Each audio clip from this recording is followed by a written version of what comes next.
20 లక్షల మందికి ఉద్యోగాలు ఉపాధి అవకాశాలు కల్పిస్తామని సూపర్ 6 లో చెప్పినట్టుగానే తొలి సంతకంతో ఉద్యోగాలు ఇస్తున్నాం.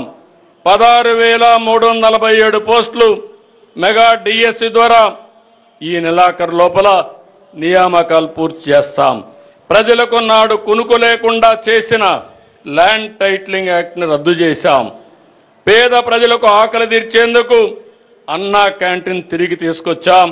204 అన్నా క్యాంటీన్లో 5,16,00,000 మందికి కేవలం 5 రూపాయలకి కడుపు నింపాం.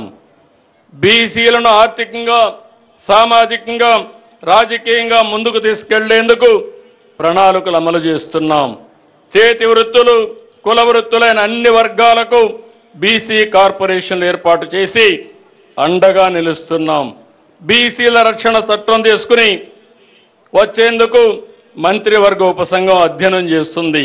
స్థానిక సంస్థల్లో బీసీ రిజర్వేషన్లు గత ప్రభుత్వం 24% తగ్గిస్తే మేము తిరిగి 34% పెంచడానికి కృషి చేస్తున్నాం.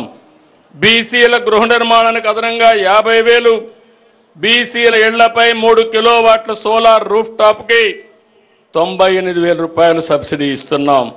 దేవాలయాల్లో పనిచేస్తున్న నాయి బ్రాహ్మణులకు కనీస వేతనం 25,000కు పెంచాం. దేవాలయ ట్రస్ట్ బోర్డులో చోటు కల్పించాం.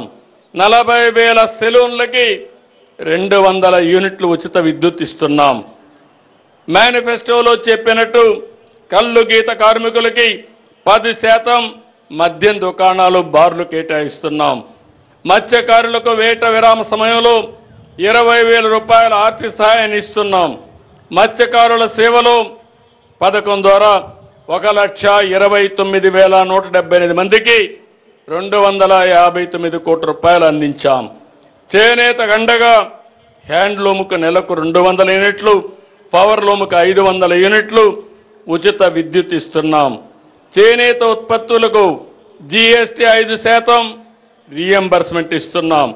నేతన్న భరోసా కింద చేనేత కుటుంబానికి ఏడాదికి 25,000 రూపాయలు సహాయం చేస్తున్నాం. వడ్డెరులకు మైనింగ్ లీజుల్లో 10% కేటాయిస్తాం. కురబలకు, యాదవులకు సబ్సిడీలో గొర్రెలు, మేకలు, పశువులు అందించి ఉపాధి కల్పిస్తాం. ఆర్థికంగా వెనుకబడిన ఎంబీసీలకు, అన్ని వర్గాల బీసీలకు ప్రత్యేక కార్యక్రమాలు అమలు చేసి ఆర్థికంగా పైకి తెస్తాం. ఎస్సీల జీవితాల్లో వెలుగును నింపుతున్నాం. గత ప్రభుత్వంలో వేధింపులకు గురైన ఎస్సీ వర్గానికి అండగా నిలిచాం. వారి హక్కులు కాపాడుతూ వారి నిధులు వారికే ఖర్చు చేస్తున్నాం. ఎస్సీల సంక్షేమం కోసం గత బడ్జెట్లో 20,280 కోట్లు ఖర్చు చేశాం. ఎస్సీ సామాజిక వర్గాల్లో అంతరాలు తగ్గించేలా, ఏ వర్గాన్ని నొప్పించకుండా, ఏ ఒక్కరూ నష్టపోకుండా ఎస్సీ వర్గీకరణతో వారి దశాబ్దాల ఆకాంక్ష నెరవేర్చాం. సోలార్ రూఫ్ టాప్ ఉచితంగా ఏర్పాటు చేసి విద్యుత్ ఇస్తాం. ఆదాయ మార్గాన్ని చూపిస్తాం. ఎస్టీల అభివృద్ధి జరిగినప్పుడే నిజమైన అభివృద్ధి అని మేము నమ్ముతాం. మౌలిక సదుపాయాలు, విద్య, వైద్యం ద్వారా వారి జీవన ప్రమాణాలు పెంచుతున్నాం. అడవి తల్లి బాటలో కార్యక్రమం ద్వారా 1000 కోట్లతో రోడ్ల నిర్మాణం చేపట్టాం. మారుమూల గిరిజన ప్రాంతాలను ప్రధాన రహదారులతో కనెక్ట్ చేస్తున్నాం. డోలీ మోతలకు ఫీడర్ అంబులెన్స్తో విముక్తి కల్పిస్తున్నాం. ఏజెన్సీ ప్రాంతాల్లో కొత్తగా 5 మల్టీ స్పెషాలిటీ హాస్పిటల్ నిర్మిస్తున్నాం. అరకు కాఫీకి అంతర్జాతీయ బ్రాండింగ్ తెచ్చాం. మరో 1,00,000 ఎకరాల్లో కొత్తగా కాఫీ తోటలు పెంచి గిరిజనుల ఆదాయాన్ని రెట్టింపు చేసేలా అడుగులు వేస్తున్నాం. మైనారిటీ హక్కులు పరిరక్షిస్తూ అవసరాలు తీరుస్తున్నాం. ఇమాములకు 10,000, మౌజములకు 5,000 చొప్పున గౌరవ వేతనం ఇస్తున్నాం.